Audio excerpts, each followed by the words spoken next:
स्वागत है आप सभी का एबी स्टार न्यूज में। मैं हूं आपके साथ जुबैर चौधरी। वक्त तो चला है हमारी देवभूमि का, जहां सबसे पहले बात करेंगे उत्तराखंड में होने वाली तीसरी G20 बैठक की, जिसको लेकर शहरी विकास मंत्री प्रेमचंद अग्रवाल ने जानकारी दी है। तो प्रदेश में होने जाने वाली तीसरी G20 बैठक को लेकर शहरी विकास मंत्री ने जानकारी दी। इस दौरान शहरी विकास मंत्री प्रेमचंद अग्रवाल ने बताया है कि पहले से हो चुकी बैठकों के कारण इंफ्रास्ट्रक्चर तैयार हो चुका है। इस बार त्रिवेणी घाट पर गंगा आरती आयोजित की जाएगी। उन्होंने बताया कि सभी संबंधित विभागों को 20 जून तक का अल्टीमेटम दिया गया है और उसके साथ ही सीएम और पीएम का धन्यवाद भी अदा किया गया है, ताकि प्रदेश को पहली बार G20 बैठक आयोजित करने का मौका मिला, जिसके बाद अब प्रदेश में तीसरी G20 बैठक की तैयारियां पूरी हो चुकी हैं।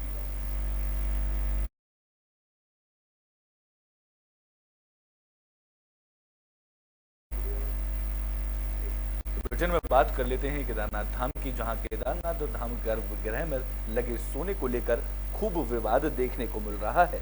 तो केदारनाथ मंदिर के गर्भगृह में लगे सोने पर विवाद खत्म होने का नाम नहीं ले रहा। जहां सोशल मीडिया पर एक नए वीडियो वायरल किए जा रहे हैं, वहीं वायरल वीडियो को लेकर बद्रीनाथ केदारनाथ मंदिर समिति ने सफाई दी है। जहां मंदिर प्रबंधन ने इस विवाद को लेकर राजनीतिक षड्यंत्र बताया है और वहीं मंदिर के अंदर भी कुछ नए वीडियो जारी किए गए हैं, जहां वीडियो में सोने के पॉलिश भी दिखाई दे रही है और इस पॉलिश को मंदिर की दीवारों पर लगाया जा रहा है। जिसके बाद केदारनाथ के लगभग सभी तीर्थ पुरोहित मंदिर के भीतर लगे हुए सोने के विरोध में आ गए हैं।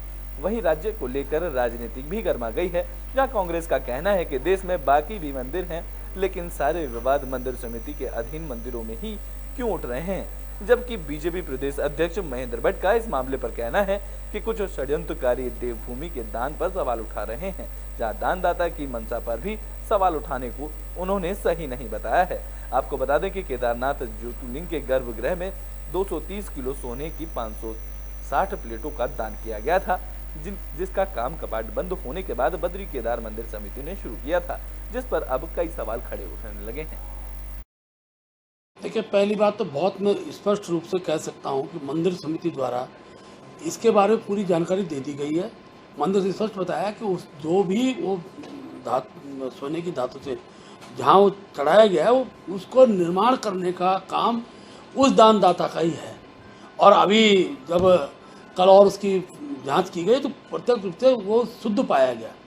अब बिना देखे बिना समझे आरोप लगाना, ये देवभूमि की मर्यादा को खंडित करने वाले कुछ शरारती तत्वों का काम है, और मैं जो भी इसे प्रश्न खड़ा करेगा उसे मैं शरारती तत्व ही कहूँगा। कल केदारनाथ का सोना पीतल हो गया, ये मामला सुर्खियां बटोर रहा है। उत्तराखंड एक बार फिर राष्ट्रीय पटल पर छाया हुआ है, किसी अच्छे काम के लिए नहीं, पुनः एक बार धामी राज में बुरे काम के लिए। अमृतसर का गोल्डन टेम्पल, उस पर कभी सवाल नहीं उठते। तमाम ऐसे मंदिर हैं हमारे देश के अंदर जिसमें सोना लगा हुआ है, वो पीतल नहीं होता। केदारनाथ धाम के गर्भगृह में अजेंद्र अजय, जो कि BKTC के अध्यक्ष हैं, वो फोटो सेशन करवाते हैं सोना लगने के बाद। वो खुद अपने ऑफिशियल पेज से उसको ट्वीट करते हैं। और उस वक्त भी विवादों में थे वो कि गर्भगृह में फ़ोटो खिंचाना जब आम आदमी के लिए मना है तो अजेंद्र अजय ने कैसे खिंचाई। और आज आप साफ मुकर जाते हैं कि किसने लगाया, कौन दानदाता था, सोना लगाया, पीतल लगाया, तांबा लगाया, हमें पता नहीं, वो अपना ज्वेलर लाया था। आपको किस लिए चुना गया? आपको उत्तराखंड सरकार ने BKTC का अध्यक्ष मॉनिटर करने के लिए एक वॉच डॉग के रूप में बैठाया था। केदारनाथ मंदिर के गर्भगृह में लगे सोने पर खूब राजनीति देखने को मिल रही है। इस दौरान समाजवादी पार्टी नेता का भी बयान सामने आया है, जहां मंदिर प्रबंधन ने विवाद को एक राजनीतिक षड्यंत्र बताया है। तो केदारनाथ धाम मंदिर के गर्भगृह में सोने की प्लेटों को पीतल के बताने के बाद BKTC अध्यक्ष ने इसको राजनीतिक षड्यंत्र बताया है। जहां बद्रीनाथ केदारनाथ मंदिर समिति के अध्यक्ष अजेंद्र अजय की माने तो मंदिर के गर्भगृह को स्वर्ण मंडित बनाने वाले दानदाता की श्रद्धा पर सवाल उठाया जा रहा है। उन्होंने कहा कि वो वही दानवीर हैं जिन्होंने 2005 में बद्रीनाथ में भी दान किया है। इसके साथ ही उन्होंने कांग्रेस और समाजवादी पार्टी पर जमकर कटाक्ष की। तो वहीं समाजवादी पार्टी के राष्ट्रीय अध्यक्ष अखिलेश यादव ने भी सोने की परत के विवाद में कूद पड़े हैं, जहां अखिलेश यादव ने गर्भगृह में सोने की जगह पीतल की परत लगाने को लेकर कई सवाल उठाए हैं और इसे एक आपराधिक मामला बताते हुए आस्था के साथ खिलवाड़ बताया है। जहां सपा राष्ट्रीय अध्यक्ष ने ट्वीट करते हुए कहा है कि केदारनाथ मंदिर में सोने की जगह पीतल की परतों को लगाने का आरोप लग रहा है। ये अपराध के साथ साथ आस्था का से खिलवाड़ है, जो बेहद ही संवेदनशील मामला है। देखिए, ये बेहद दुर्भाग्य की बात है कि कुछ लोग राजनीतिक स्वार्थों के वशीभूत होकर के एक षड्यंत्र के तहत में श्री केदारनाथ धाम की छवि को धूमिल करने का प्रयास कर रहे हैं।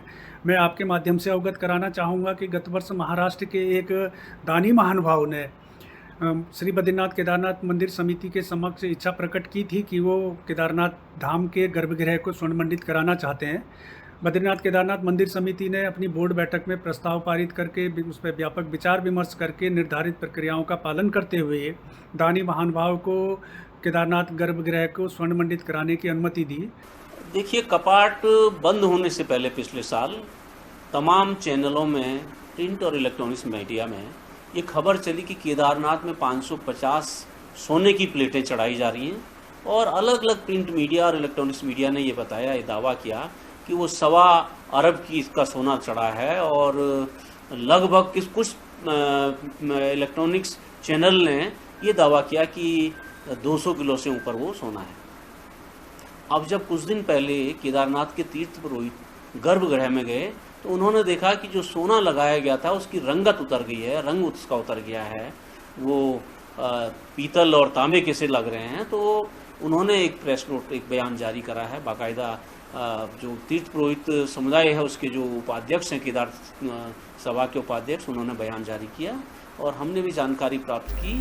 तो जो ये मामला मुझे जो पूरा लग रहा है कि इसमें मंदिर समिति की उत्तराखंड में अंतर धार्मिक विवाह को लेकर पुलिस प्रशासन सख्त हो गया है, जहां सभी पुलिस निदेशालयों को लेकर निर्देश दिए गए हैं, तो वहीं पुलिस मुख्यालय से भी ब्यौरा मांगा गया है। तो उत्तराखंड में पिछले कुछ सालों में हुए अंतर धार्मिक विवादों को संज्ञान में लेने के लिए उत्तराखंड पुलिस प्रशासन ने कमर कस ली है। जहां पुलिस प्रशासन की माने तो अब तक के निकले गए आंकड़ों के मुताबिक साल 2018 के बाद से प्रदेश भर में कुल 18 मामले धार्मिक स्वतंत्रता अधिनियम के तहत दर्ज किए गए। वहीं इन मामलों को देखते हुए सभी जिलों के एसएसपी को निर्देशित कर दर्ज किए गए मुकदमों में से युवतियों के अपहरण से संबंधित मुकदमों का ब्यौरा मांगा गया है। इस बात को लेकर ADG law and order V Murugesan का कहना है कि अंतर धार्मिक मामलों में अपहरण के मामलों को प्रशिक्षण कर देखा जाएगा और इनमें कोई भी मामला धर्मांतरण कानून के उल्लंघन के अंतर्गत है या नहीं, इसको संज्ञान में आने के बाद कार्रवाई की जाएगी। जो इंटरफेथ, इंटर रिलीजन का जो एलओपी है, किडनैपिंग है, अबडक्शन का जो आईपीसी केसेस है, उसको परीक्षण कराई जाएगी कि उस पर कहीं धर्मांतरण का कानून है उसका उल्लंघन तो नहीं होता है, तो वो परीक्षण की जाएगी, ना कि बाकी जो ऐसे कोई ब्रिटेन बात अल्मोड़ा की कर लेते हैं, जहां बीजेपी की तरफ से महा जनसंपर्क अभियान चलाया गया, जिसके इस दौरान सांसद अजय टम्टा अल्मोड़ा पहुंचे। तो बीजेपी के महा जनसंपर्क अभियान के लोकसभा सांसद अजय टम्टा अल्मोड़ा दौरे पर पहुंचे। इस दौरान उन्होंने केंद्र सरकार के 9 सालों के कार्यकाल में किए गए कार्यों की चर्चा की, जहां सांसद अजय टम्टा ने कहा है कि उनके लोकसभा क्षेत्र में अभूतपूर्व और रिकॉर्ड तोड़ कार्य हुए हैं। उन्होंने कहा है कि पिछले 5 साल में लोकसभा के क्षेत्र में 14 विधानसभा क्षेत्र के 4 जिलों में मेडिकल कॉलेज, PMJSY सड़क के तहत पहर जिले में 300 किलोमीटर की सड़कों का निर्माण किया गया है। उन्होंने कहा है कि केंद्र सरकार की सभी योजनाओं का लाभ जनता को बराबर मिल रहा है। सभा में थी, अल्मोड़ा का मेडिकल कॉलेज को भारत सरकार से हमने उसकी सारी स्वीकृति दिला करके उसको सर्टिफाइड करके उसके कॉलेज को हमने शुरू किया है। हमारे 2 बैच वहाँ से निकल चुके हैं। पिथौरागढ़ के लिए नए मेडिकल कॉलेज के लिए हम भारत सरकार से 400 करोड़ रुपए लेकर आए हैं। मेरे लोकसभा क्षेत्र के अंदर हर एक विधानसभा के अंदर लगभग 300 किलोमीटर रोड बनी है, जो हर एक गांव को जोड़ने वाली प्रधानमंत्री सड़क है, उसका हम भारी भरकम बजट लेकर आए हैं। मेरे जो डबल लेन की सड़कें थी, हमने लगभग हमारी NH घोषित हो गई है। एक बहुत बड़ा बजट हमारे पास अभी आ गया है, जो चौसली से पांडुआ खाल तक जाएगी। वो हमारी कोसी होते हुए, दोराहट होते हुए, चौखुटिया होते हुए जाएगी, उसमें टनल भी है। ऐसे ही हमारी एक यहाँ अल्मोड़ा से लेकर के राई आगर तक उसको डबल लेन का हमारा प्रस्ताव है, उसको हमने कर दिया है स्वीकृति। एक दनिया पनार वाली जो रोड है, उसको भी हमने उसका स्वीकृति हो गई है। बात हल्द्वानी की कर लेते हैं, जहां कांग्रेस नेता गोविंद सिंह का बड़ा बयान सामने आया है। तो उत्तराखंड की 5 लोकसभा सीटों में से नैनीताल लोकसभा सीट पर कांग्रेस विधायक और पूर्व विधानसभा अध्यक्ष गोविंद सिंह कुंजवाल ने चुनाव लड़ने की इच्छा जाहिर की है, जिसके बाद उन्होंने बड़ा बयान दिया है। हालांकि दावेदारी को लेकर उनकी तरफ से खुलकर बयान सामने नहीं आया है। बता दें कि पूर्व विधानसभा अध्यक्ष गोविंद सिंह कुंजवाल ने कहा है कि अगर कांग्रेस हाईकमान उनको चुनाव लड़ने की जिम्मेदारी देता है तो वो इस जिम्मेदारी को पूरा करके दिखाएंगे।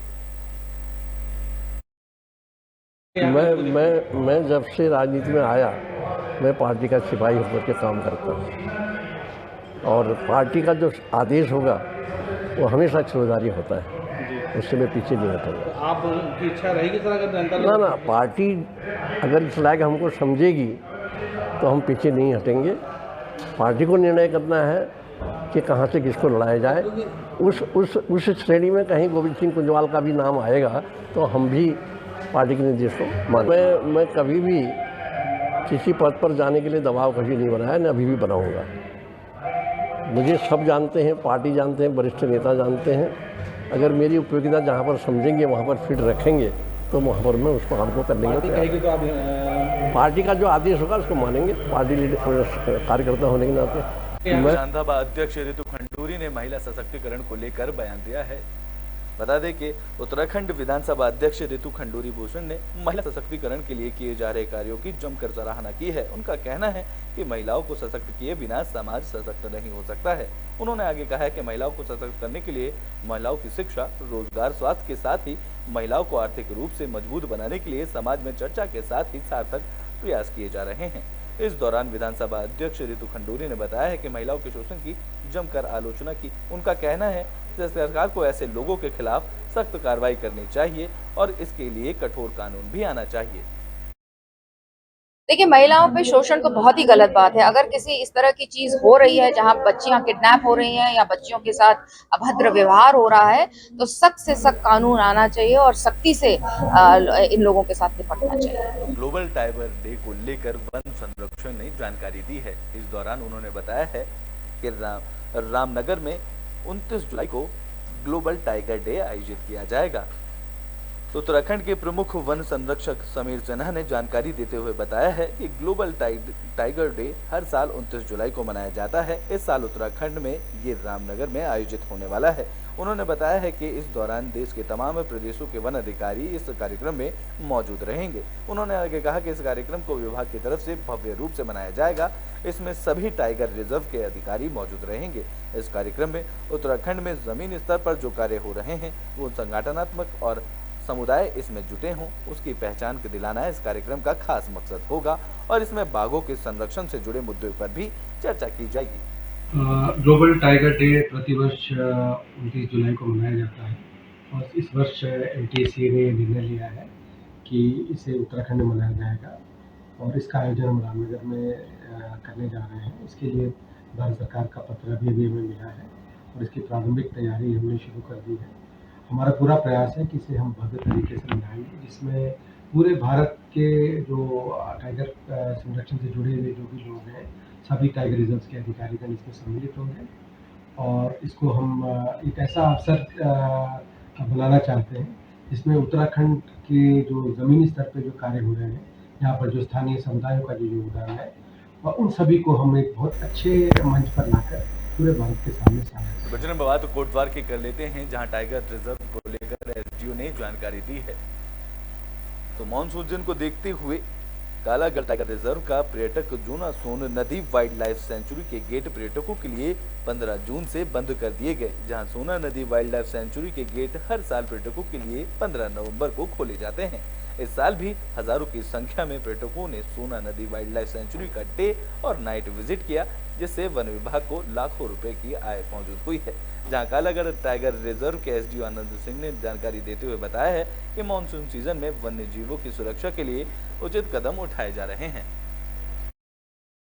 इस बार हमारे यहाँ सोना नदी जो हमारा वतनवासा गेट है वहाँ से पर्यटकों की आमद अच्छी खासी रही है और अच्छा फुटफॉल रहा है और इससे हमारा रेवेन्यू भी बढ़ रहा है और क्षेत्र में जो है इससे जो है इको टूरिज्म की जो संभावनाएं बनावट बनी हुई है उससे लोगों को भी फायदा। भूमि में अभी के लिए बस इतना ही। देश और दुनिया की तमाम खबरों के लिए देखते रहें AB स्टार न्यूज़।